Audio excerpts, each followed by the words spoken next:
Hello, welcome to Fun Fridays from the Field, the Career Chats. We're happy to be with Jenna Rodriguez today.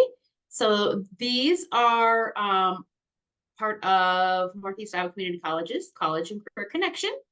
And today we're going to feature a unique career that's done in a unique location. So Jenna, I'm just going to turn it over to you and let you tell us a little bit about your background and how you got to what you're doing today. Yeah, thank you. I'm so happy to be here. My name's Jenna Rodriguez. I'm a Luther College graduate, and I am back here in Decorah. I've been living back in Decorah for about the past 2 years now, doing a remote job with Meta. For those that aren't familiar, Meta is the rebranded company that owns Facebook, Oculus, Instagram, and I do business marketing for them. So a little bit about my background on how I got to where I'm today. Um, I was always really interested in English and literature and art growing up. I had no idea what I wanted to do for a career when I was in grade school, middle school, or even high school, let alone the beginning of college. And knowing that I was interested in those things is really what propelled the type of classes that I was taking at the time. I communicated a lot with mentors throughout high school and throughout college on what my interests were. And I was an art and communications major at Luther as a result of having some of those conversations with my mentors. It was a toss-up between communications and English major at the time, and it seemed like communications was the route that a lot of people were getting jobs in at the time. And so when I was doing a lot of internship searching, I had a really wide scope in the type of things I was looking for online. I was looking at anything from supporting museums because I was an art major to journalism to corporate communication jobs. Happened to stumble upon on LinkedIn a visual communications job. So at the time, it was focused on supporting videography for a Fortune 500 company called Honeywell Aerospace. So they sell all sorts of different parts to airplanes that you and I fly on every day, which was a really, really neat internship to land at the time. One of the things that got me that internship was the classes that I took at Luther and some of the work that I was able to show them that I did at Luther as a part of a portfolio. And as I started that internship, one of the things that I made sure to do was just let my boss at the time know that I was interested in a breadth of different, trying out different things between whether it was supporting the employee communications department, whether it was supporting our executive communications, our social media channels. Social media at the time was just starting to become a big thing for companies. And because of that, like enthusiasm and interest, I think is really what landed me then a full-time job with that company. They knew that I was ready to dig in and do, whatever job that they felt they had available for me to go and try. So that was really a lot of my early career was doing everything from digital marketing to communications to graphic design. And I really enjoyed it. And along the way, I had a lot of really powerful mentors that I leaned on and had conversations with about career growth. Um, Ended up finding a niche within executive communications. So did a lot of CEO type support and supply chain type support. And then I was about 8 years into my career and I thought, you know what, if I keep doing this one thing within this one company, it's going to be really hard to do something else somewhere else if I do ever want to do that. And so there was a lot of hiring going on at the time, recruiters reaching out on LinkedIn. LinkedIn has been the biggest superpower over the past few years when it comes to my peers finding new jobs and new opportunities. And that's where I had a conversation with a recruiter looking for a job at Meta. The job was more of a marketing job, so business to business marketing. So instead of selling things to people, like instead of selling Facebook to you, we're working on marketing, selling our ad products to businesses. I was a little bit skeptical at first because I didn't feel like I really fit the mold for exactly the type of experience that they were looking for. But what they told me, what really interested them in pursuing me for that role is that I've worked on really hard things and that I wasn't afraid to dig in and try those hard projects and do the things that typically scare people. And those were the things that excited me. And they said, this is a hard role and we want someone that isn't afraid to roll up their sleeves and do the hard things. So I've been with them for 2 years now. It's been really exciting because it's given me the opportunity to not only expand to a completely different type of career and learn new things with wonderful people, but also gave me an opportunity to work remote. So my husband and I both got remote jobs around the same time. We wanted to be back in Decorah, Iowa, and it's been an awesome opportunity when it comes to work-life balance. My kids get to go to an amazing school district that we're really excited about. And we love the community here. And I still get to connect with and see my coworkers on a regular basis now that work's really moved to this remote environment. It's pretty normal for everyone to be working from anywhere now. And I get to travel a lot to the offices and connect with them that way too. So where were you located, Jenna, before you came back to Decorah? Like, where was your office When I space? was originally working and had my internship with Honeywell, I was at their headquarters in Phoenix, Arizona. Okay. And my role with Meta was offered to me as a remote position, which is one of Okay. the, So you were in Phoenix yep, for those 8 years before coming back that's right. to Yep. Iowa. Okay. And where all do you get to travel now? That sounds fun too. It is fun. Yeah, my previous job required a lot of international travel because I was doing executive communications. We were visiting a lot of customers and suppliers around the world, different parts of Asia, different parts of Europe, down in Mexico, which was a really neat experience. In this role, I got to do a lot of inter-office traveling.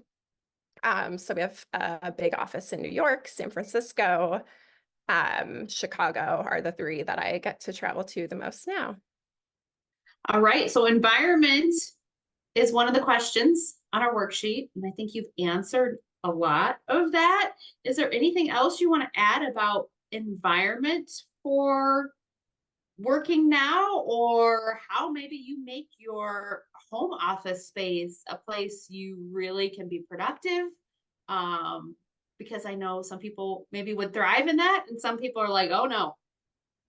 How did you decide that that would work for you to be in that environment most days? I'd say it's still a lot of trial and error when it comes to environment. I'm the type of person that environment is really important to me, and I do put a lot of thought into it, and it required a lot of conversations before I decided to tackle doing remote work to decide if it was going to be right for me or not. We intentionally bought a house that has 3 different stories so that if I get sick of one environment or one is feeling a little bit too messy, that we can, I'm in my attic today because it felt like the quietest and the cleanest. But I think the neat thing about remote work too is that like I'm able to go down to Magpie if I don't have meetings or sensitive things to work on during the day. And sometimes I work better when there's things going on around me. And I can sit down and have a coffee and do something there. I've gone to the Luther College campus and I've gotten some work done there before. So that flexibility is really what was so important to me because environment is so important. And so remote work has just been an amazing way to be able to really go where I need to go to get what I need to get done. I'd say one of the really positive things about a career in marketing communications, specifically with corporations as well as there as with every job, there's pros and cons. You'll find yourself not always working a typical 9 to 5, and many of us are salary based. So that's okay. So I have the luxury and affordability if I'm I have young kids, they're home and having a snow day. It's not the end of the world either that I can go and sled with them for maybe an hour or two in the middle of the day, knowing that, I had a really busy week last week where I was working a lot of extra hours late at night on a big project. So I'd say that's another thing to consider as you're looking through different careers that you're interested in. Those salary-based ones are going to give you the flexibility you need if that's important to you and what you're doing. Excellent. All good things to think about. With the nature of remote work now, I think it's really attractive to a lot of people, but there's considerations that come along with that. And you really hit on that. So thank you for that. Appreciate that. Yeah. In your career, and as you're maybe working with newer employees or younger students coming in, maybe you've worked with interns, I don't know.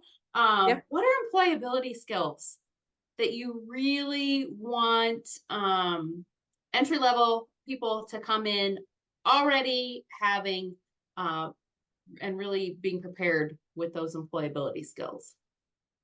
Number one, absolutely number one. And I tell this to any type of intern, whether they're in marketing communications or if they're in engineering, take your public speaking courses. Even if they're uncomfortable. I didn't love mine. I still sometimes don't love public speaking.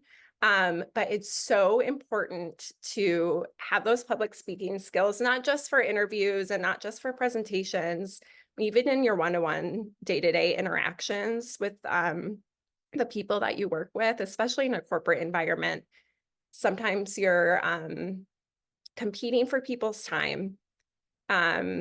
You need to really be able to get to the crux of what you need out of a conversation or a meeting pretty quickly, and you want to do it effectively.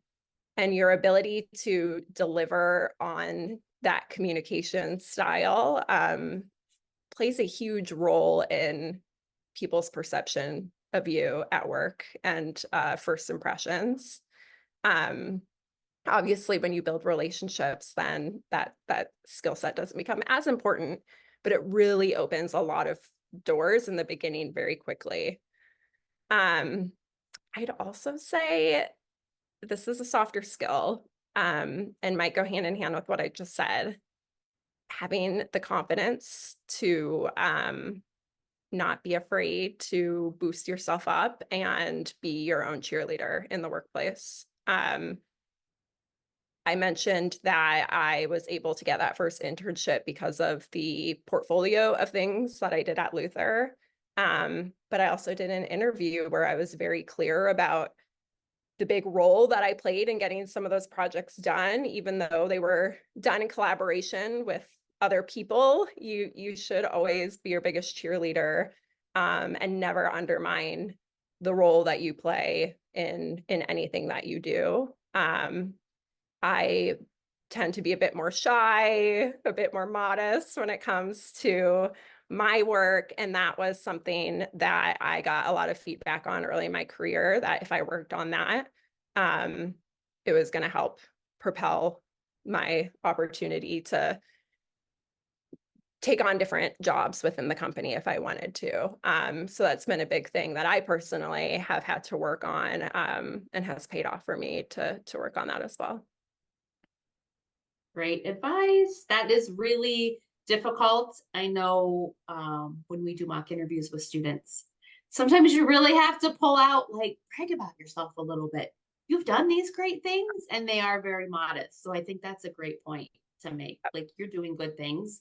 Don't be afraid to say how great you are. Don't be afraid to do it. And if you have to fake the confidence a little bit in the beginning, then fake the Yes. confidence a little bit, and then it'll come more naturally later on. Yeah. So you talked about, like, you didn't really know what you wanted to do in high school, but you knew you liked English classes, you knew you liked art classes. Looking back, are there other classes you wish maybe you would have tried in high school that would have been beneficial for any students who are like, wow, I want to do a path similar to what Jenna is telling us about today? Yeah, I came from a high school. I feel so old. At the time, they weren't offering a lot of things outside of a core curriculum, of, like an AP English class, for example. Um, if there are, I imagine there's design classes now within the art department. Maybe it's within like a computer skills class.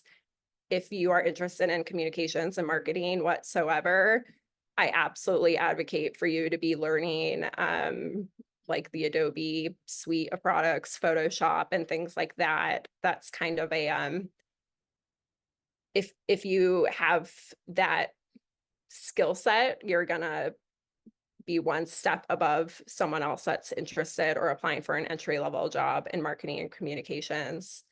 I'd also say anything you could take to better improve your business acumen, whether it's in college or in high school. I never took a lot of business classes. I found myself a little bit lost joining a corporate job right out of the bat with only having done communications and art, which were a bit softer.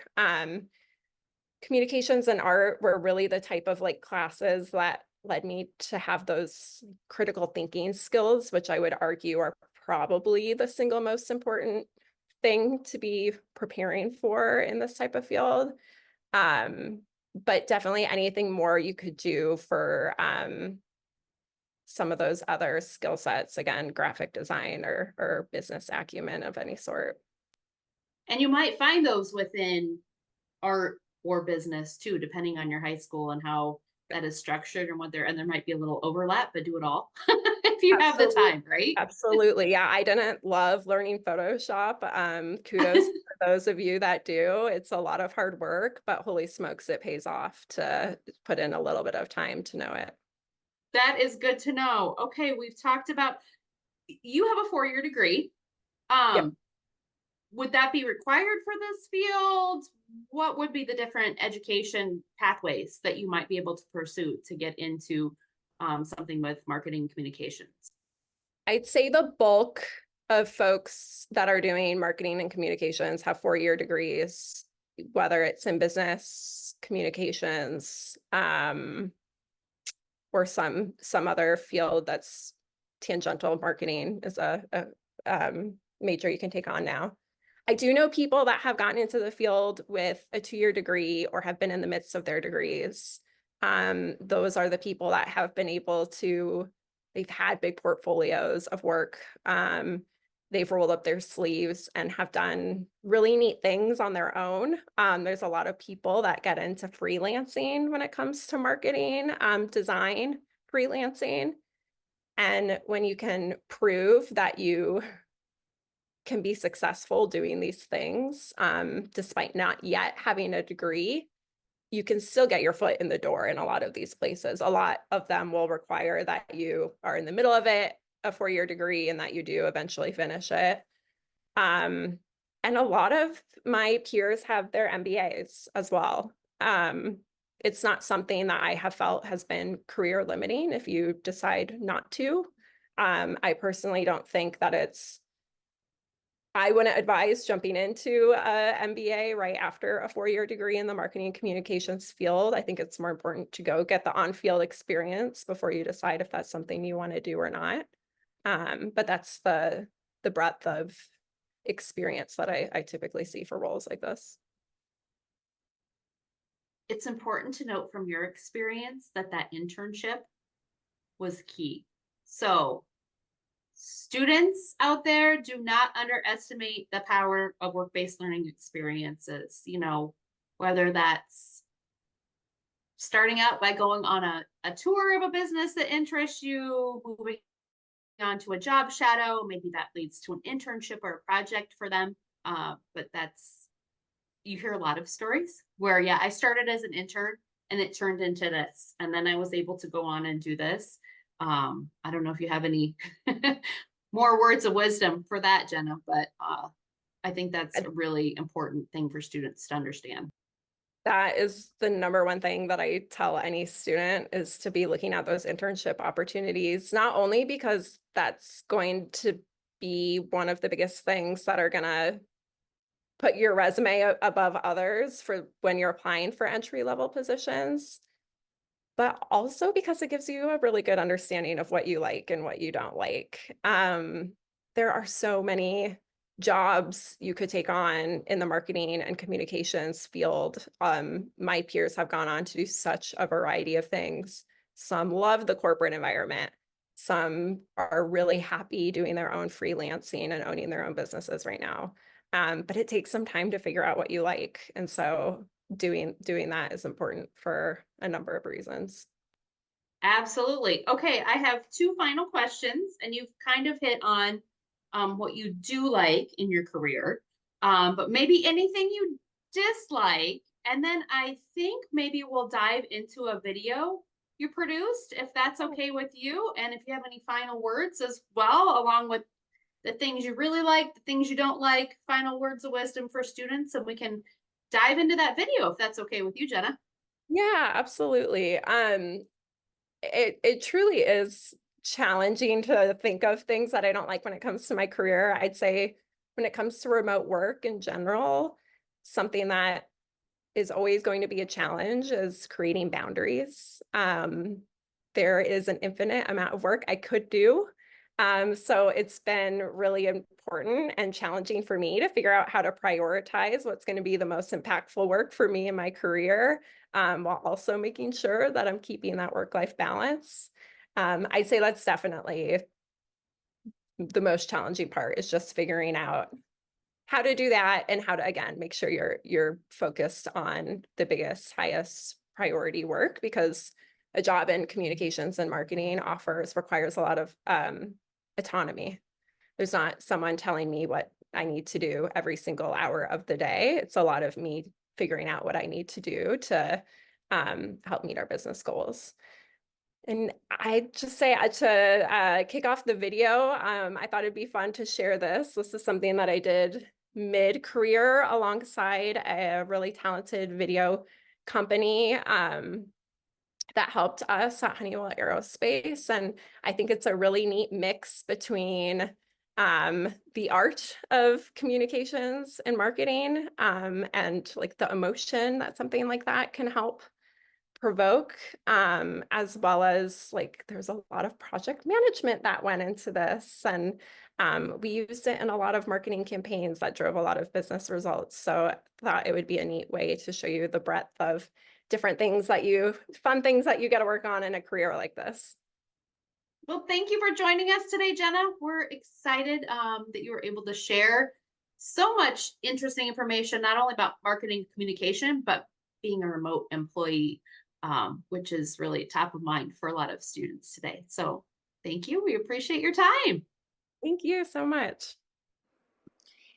I'm going to start playing the video, and please let me know if you cannot hear it.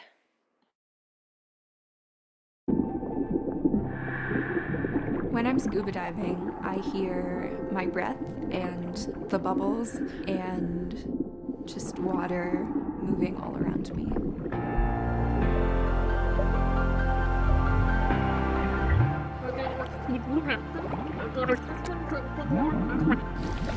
And I love diving. As soon as I jump into the water, I feel like I'm in a whole new world. Everything that you do is totally different. The way you move, the way you communicate, the way you breathe underwater. You see creatures that are just totally different from you. The plant life, the animal life. It's so peaceful and beautiful, and I'm suddenly reminded about how big the world is and how small I am. I imagine that's how it feels to be an astronaut in space, floating around the Earth.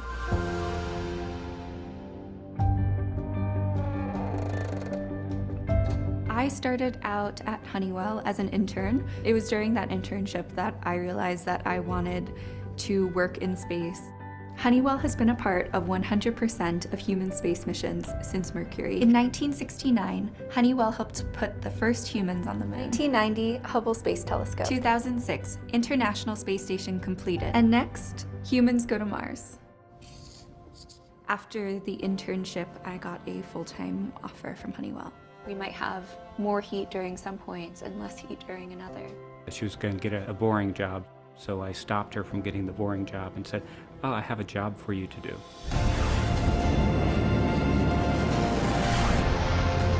I lead an R&D project to develop a next-generation life support system that removes carbon dioxide from a spacecraft cabin atmosphere. It's one of the technologies that will enable humans to live on another planet. I think it's really important to put yourself in the shoes of an astronaut when you're developing this technology. Their life will depend on it. The kelp forests are so cool. There were so many fish, like everywhere. It was awesome.